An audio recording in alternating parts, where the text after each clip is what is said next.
उरण विधानसभेचे महाविकास आघाडी पुरस्कृत भारतीय शेतकरी कामगार पक्षाचे अधिकृत उमेदवार प्रीतम जे म्हात्रे यांच्या प्रचाराला उत्स्फूर्त प्रतिसाद मिळताना पाहायला मिळतोय। ज्येष्ठ नागरिक, महिलांसह तरुण प्रचारात उतरल्याचं पाहायला मिळतंय। शिट्टी हे चिन्ह घेऊन कार्यकर्ते घरोघरी गाव भेटी देत असल्याचं चित्र आहे। उरणमध्ये शेकापची हवा आणि प्रीतम म्हात्रे होणार आमदार नवा असं बोललं जातंय। भाजपमधून अनेक कार्यकर्त्यांनी शेतकरी कामगार पक्षात प्रवेश केल्यानं भाजपलाही खिंडार पडलंय। उरणमध्ये शेकापचा आमदार नसल्यानं तालुक्याचा विकास ठप्प झाला होता। आता तालुक्याला पुन्हा विकासाच्या वाटेवर आणायचं असल्याचं जयंत पाटलांनी म्हटलंय।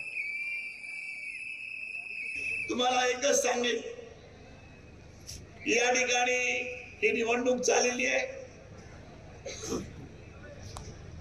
ही निवडणूक